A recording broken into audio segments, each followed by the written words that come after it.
Il est 13h30 à Tel Aviv, c'est le journal. Vous êtes sur I24 à la une de l'actualité ce mardi. Fin de la chasse à l'homme en Cisjordanie. Le Palestinien de 15 ans qui avait poignardé à mort Daphna Meir, cette mère de famille à Otniel, a été finalement retrouvé. Il est interrogé en ce moment même par le Shabak, les services de renseignement intérieur israéliens. Et puis le Parlement français va enquêter sur la gestion des attentats commis en France en 2015. C'est ce qu'a annoncé il y a quelques instants le député Christian Jacob, chef de file de l'opposition à l'Assemblée. Il avait critiqué dans le passé la réponse à ces attaques par le gouvernement. Fin de non-recevoir à Béziers, la création de la gare de Biterroise annoncée par le maire Robert Ménard est illégale. C'est ce que dit le tribunal administratif de Montpellier. Cette gare devait être composée de citoyens volontaires mais assez qualifiés pour remplir cette fonction, comme par exemple d'anciens gendarmes, le but de renforcer la sécurité des citoyens. Et puis la France, vous le savez, a perdu l'une de ses figures de sa littérature. Michel Tournier, décédé hier soir à l'âge de 91 ans. Il avait été cité à plusieurs reprises pour obtenir le Nobel, mais s'était vu décerner d'autres récompenses comme le prix Goncourt, c'était en 70.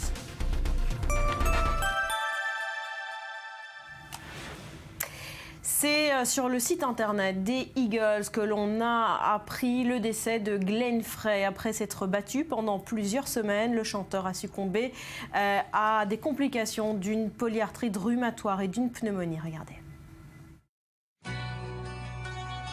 C'est sur le site internet des Eagles que l'on a appris le décès de Glenn Frey. Après s'être battu pendant plusieurs semaines, le chanteur a succombé à des complications d'une polyarthrite rhumatoïde et d'une pneumonie.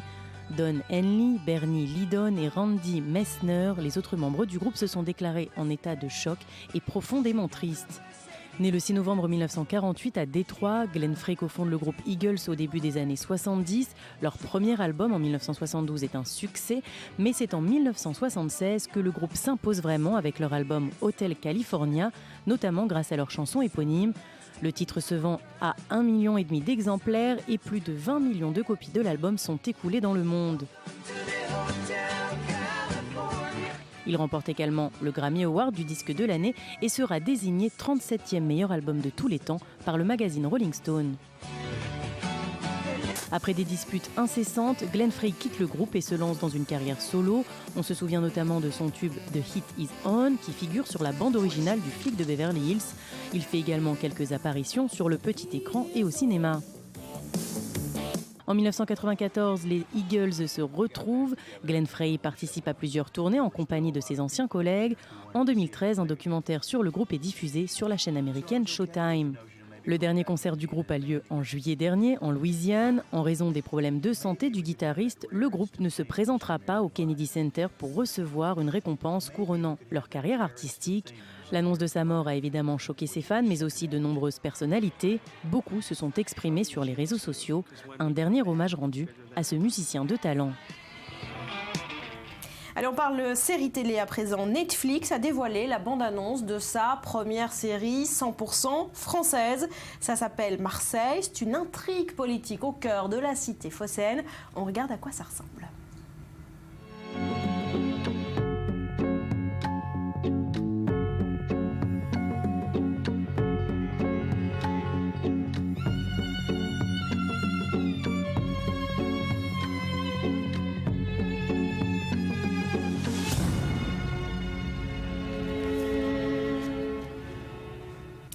Voilà, Sandy, vous nous en dites un petit peu plus, Netflix, sur tous les fronts. Exactement. Alors Marseille, un teaser qui donne le ton, mais qui ne dévoile rien.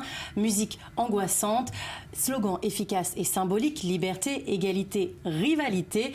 La ville phocéenne devient le champ de bataille entre les ambitions politiques de Gérard Depardieu, le maire en place, et Benoît Magimel, celui qui cherche à prendre sa place. C'est à découvrir le 5 mai prochain.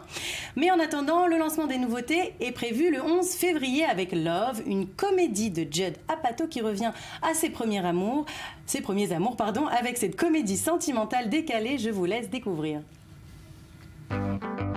my last girlfriend, she hated it when I ate fast food. Is that why you guys broke up? She cheated on me. Maybe now would be a good time to get the boxes out of my house. It's just boxes of DVDs. My ex, I think he's still really hung up on me. She's a fucking whore. I told you not to call her that. Oh, shit.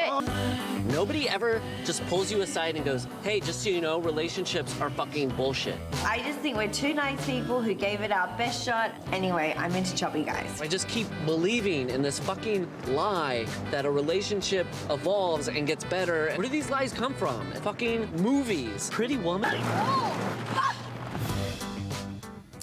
Et bonne nouvelle pour les fans de That 70's Show, ils pourront revoir Ashton Kutcher et Danny Masterson réunis à l'écran pour une toute nouvelle série. Ça s'appelle The Ranch. C'est un sitcom familial au pays des cow-boys. On a hâte de voir ce que ça donne. Ce sera le 1er avril. Toujours dans les années disco, The Get Down Sizzle, Baz Luhrmann nous plonge dans le monde de la musique à New York. Lancement le 12 août. Regardez.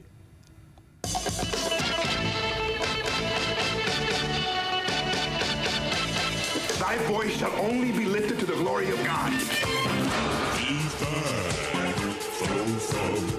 Looking down the barrel of the devil's Yeah, he's nice. Real nice.